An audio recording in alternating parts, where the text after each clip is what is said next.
Hello and welcome back to Let's Play Dual Hearts. This is our second Hall of Trial, and just like the yellow Hall of Trial, this one begins with an insultingly easy puzzle, this time based around shoving ice blocks. As you can see here, the goal is to shove a block into the sunlight.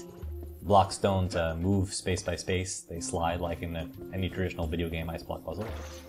It gets the key, which we can use to access the second room, which hopefully will be a little bit more difficult, and as it turns out, yes it is. The Halls of Trial generally try to give you a puzzle which is thematically connected to the color, so the next three, which are the indigo, blue, and violet, are all based around water and ice in some way. It's kind of cool, I suppose. And, the yellow one is based around the stone block, since yellow is usually associated with earth in games. This puzzle, again, is not particularly difficult, so I don't have much of a need to explain it. You can usually solve these puzzles by tracing a line in reverse from where you know the block needs to stop, since as soon as you trace that line back to another adjacent block, you know you have to push it to that one, and you can follow this back to wherever the starting position of the block is. I mean, that works for puzzles like this one, where there was only one. The one in this third room actually has two, plus these holes that dictate where you can shove them. It might be sort of misleading to think that you're supposed to shove one of the ice blocks into the holes, but they're actually not large enough. The stone blocks I think would fit, but you can't move those. The solution is to push the first block somewhere where you can push the second block on the necessary line. Again, this is also a little misleading because there are a couple of different directions you can push the second block to get it to wedge into that sunlight. Yeah, the important thing is we solved it. Or I should say I solved it several days ago when I recorded this. And now we can acquire our fourth orb, our fourth holy instrument. I kind of wonder where he keeps these orbs, because they're significantly less convenient than the actual items, and as we know from talking to the Bard could actually see that we had 3 orbs. I'm not really sure how. So this is the Indigo Orb, turns into a draw card. It doesn't really sound like anything that you're familiar with from a Zelda game, and you'd be correct in assuming that, but it's actually 2 different items that you're quite familiar with if you played the Zelda series, and I could explain it to you, but we've got a sheep to do it for us, so let's head into the sheep stream. In general, I'm going to try to avoid these tutorials when necessary, or if we don't have a pressing reason to be in the sheep stream because of a new ability. Oops, didn't mean to do that. Let me talk to him again. That actually throws me a little bit, that the yes-no option for entering the sheep stream is reversed from what it usually is in games, where the yes is on top. So I have a habit of choosing the wrong option. Anyway, we do receive an important item for doing this tutorial, so for this one particular example, I'm going to go let the sheep explain to us how the draw card works. This is rather instructive, because this is one of the more utilitarian objects we can pick up. Again, it is a tool, it is not a weapon like the spear or the sword, but it does have significant combat properties. We can use it to draw items in, which basically makes it the equivalent of the bottle from the Zelda games. It can also be imbued with elements depending upon whether or not we've absorbed a particular Essamon into it. So our goal here is to light this candle, meaning we need to find a fire Essamon. Just go into the status screen. Also notice right now, this is relevant later, that we have exactly one piece of an HP up crystal. Let's put the draw card in one hand and the sword in the other, because the sword is a little bit easier to cut down grass with, and we'll need to do that to find some Essamons. The Essamons are randomly generated, so the game, as you'll notice here, has an annoying habit of not giving you exactly the one you need. So it's 3, 4, 5 pieces of grass, 6, there we go, red Essamons. Now please lock onto okay, yes, there we go. So now we're carrying on a flaming card, and just like the boomerang in Zelda games, we can hurl it at things to light candles and a bunch of other interesting features I'll get into in the next level. This is actually the 8th and final Tommy Up or HP Up fragments in the sheep stream. You can absorb it into the draw card and then use it. There's no fanfare, nothing happens because the HP Up items don't really do anything. But if you check the status screen briefly, now we have 2. Any minute now. There we go, 2. Okay. So let's get out of here. So now, like I said, we've got the bottle/boomerang equivalent. We'll get to use this quite a lot. For most of the remainder of the game, now that we've got a puzzle-solving item as opposed to a weapon, I'll try to keep a weapon in one hand and a puzzle item in the opposite hand to minimize the amount of times I have to make unnecessary transitions.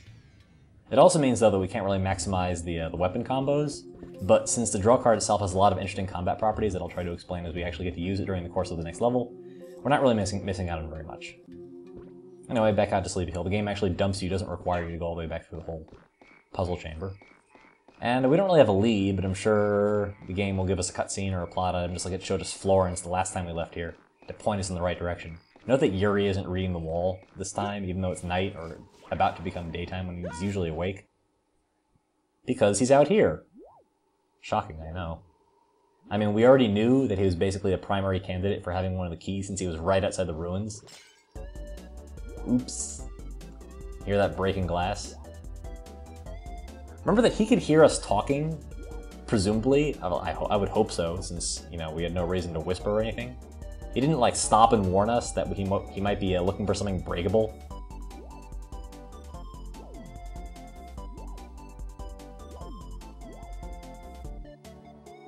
He's such a doormat. Anyway, he can't see, but let me go find my way. Let me go find his way perfectly back to his tent. Yuri basically spends the rest of the game asleep unless you go solve this right now, which is actually a little creepy, I have to say. So let's go do that. Save him from a lifetime of blindness, I guess.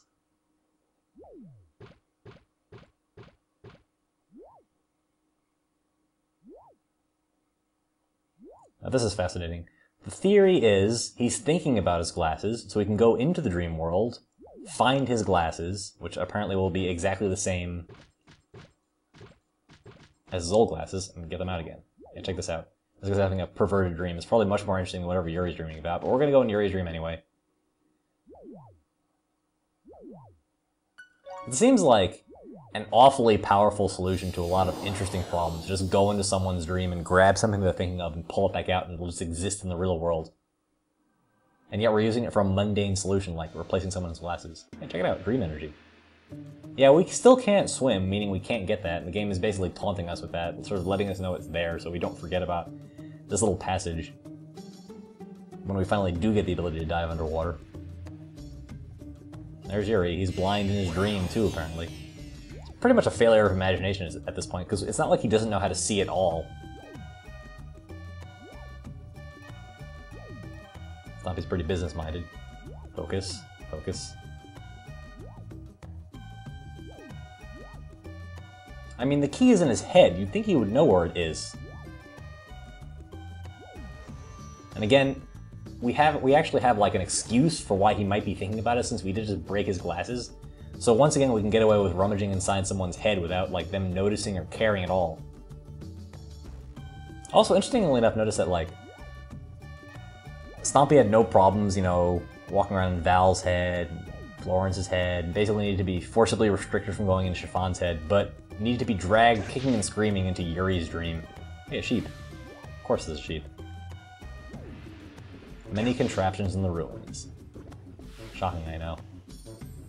This again is pretty much your stereotypical video game ruins.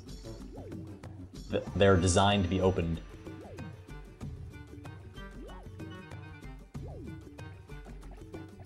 I'm shocked. The sheep is actually helpful. This is not the first time we'll be playing this minigame. The sheep will basically serve us up a rock, and since we already have the sword equipped conveniently, we can knock it into this wall to break it. It doesn't really look like it hit the wall, but, you know, I guess it worked, whatever. Not gonna argue with results. Now we've got a gear here, so this is one of the contraptions the sheep is referring to. And of course, since gears move vertically, or at least this one does, and our spear knocks things vertically, that is the solution to this puzzle. 3 charge attacks should do it. Thankfully, my analog buttons are working correctly here. And of course, here we get locked into this room.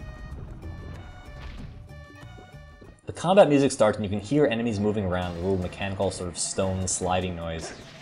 But it took me forever to actually find the enemies, and there's a good reason for this. There's a sort of sub-theme in Yuri's dungeon that we'll get to a bit later. I should also mention, I suppose my first impression when I was in this room was that the ceiling was coming down on us, and that was the noise, you know, or that the walls are closing in.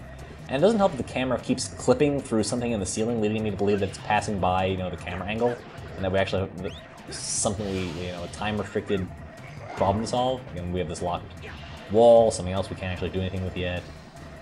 I should say locked, shattered wall that we can later open. So here are the enemies. These stone statues weirdly shrink as you approach them.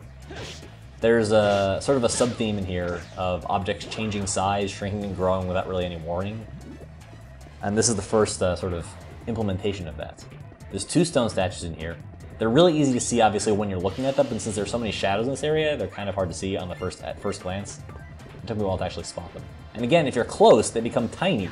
They can actually block your attacks with their arms when they're large, so the spear doesn't really work all that well unless you get really close to them, much closer than the range would normally suggest.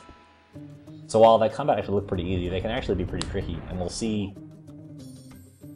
how that works on one of my return trips. Obviously, there's that wall we couldn't break the wall, so we'll have to come back here in that, watery path that we couldn't explore. That's awfully nice of him. This is the nicest sheep we've ever met so far. Or, hey, there's a gold Essamon? Check it out, you can see a gold Essamon on top of that column on the left. But no, this is a black Essamon. It actually jumps into Bumble's throat, chokes him. This is pretty jarring. I was wrong, that sheep is just as much of a jerk as all the other sheeps. And he's hiding behind the gate. Super jerk sheep. No problem. Can't breathe! Oh, he's so pathetic. He doesn't spit the black Essamon or anything. He just kind of falls on the floor and then gives you an item. Defense up. You can get these from grass too, but they're much less common. Apparently defense up means that you get little green sparkly things coming out of your feet, which is unexpected. He's got this stock of items he gives you every time that happens. You'd think he would just give them to you like every once in a while anyway. What a jerk. He's holding out on this. Anyway, this is a new mechanic. Every so often, starting from this level, when we might get Essamons, one of them might be black, meaning it might choke Bumble. And there's a reason we would want to do this as often as possible, although I don't really have the ability to use up Essamons and grind them, since Bumble won't actually eat them unless he's missing, unless he's got an empty tummy in some extent. So there's another one of those walls that we have to knock down using the sheep and our sword's charge attack, but apparently the sheep needs us to carry him over to the wall. This sheep went from being the nicest sheep in the game so far to an absolute burden really, really quickly, and he's really not helping his case. And of course, this happened the first time. I didn't actually realize that was possible. Awfully demanding. Also know that whenever you walk off a ledge, you drop whatever you're holding. So my solution was to throw him off the ledge. At this point I was pretty severely aggravated, but as it turns out, of course, when I threw him, that put him right where he was supposed to be. Stupid sheep.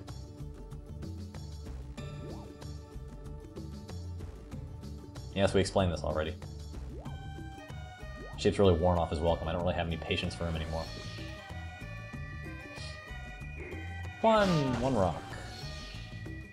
You can actually see the next puzzle already in the cracks behind the wall.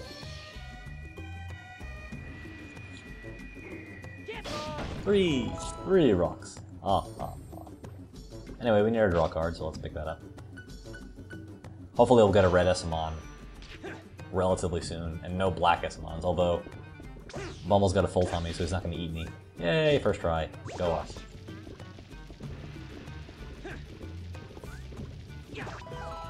Alright, puzzle solved. That was tough, I know. This room actually has the second implementation of the size-changing enemies, although I'm not sure if we'll see it until we finish the first puzzle in this room. We've got all these cracks in the floor. There was one in the first room too, but I missed it. I'll pick it up when I return to this level to blow up that cracked wall. But we basically have to megaton buns all the cracks in the floor until there we go. So we fall through to this room. And our first supposedly major combat, although it's not particularly difficult.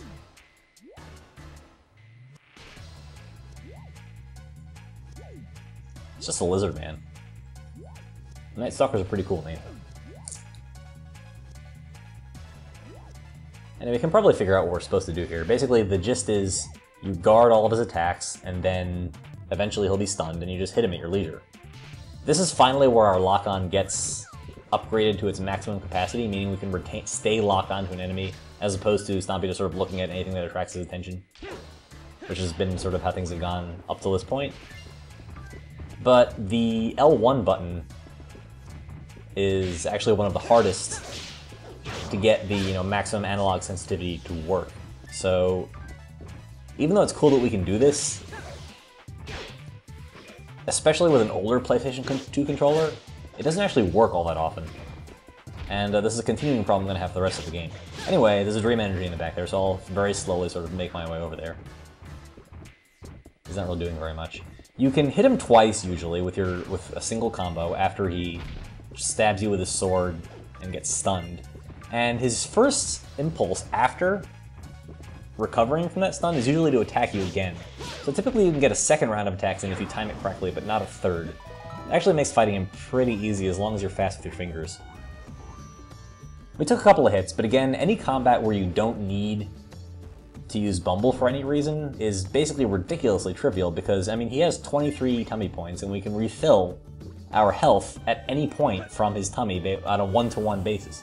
So realistically, we've got 29 health points right now, and most enemies only do 1 or 2. 2 if it's a really hard hit.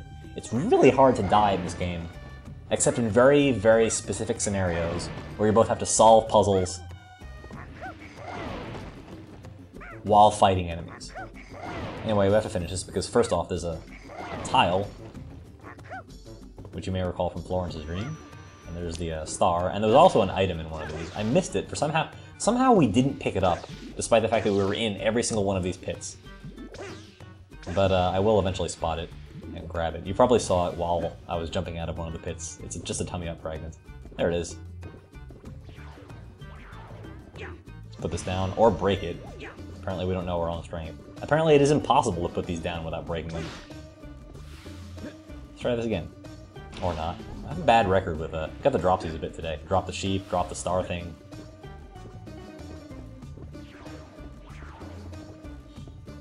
And of course it actually is possible to screw this up. I don't know why I thought that timing would work, but I think I got incredibly lucky, just like the Megaton Buns puzzle in Florence's Dream. I probably threw it exactly when it was about to change. And now we've got our second side-changing enemy, a rat that grows as it charges you, which is incredibly creepy. It scares the heck out of me every time that happens. Some of the enemies have this incredible uncanny valley thing going for them because they're made of so few polygons, but that one that charges at you just creeps me out. Anyway, same old, same old. Hit the gear, draw a card, fire, burn things, set things on fire. Sounds fun, right? Open the platform, and that's all. Time to head into the third and final area of Yuri's Dream, and we'll explore that tomorrow on Let's Play Dual Hearts. I will see you then.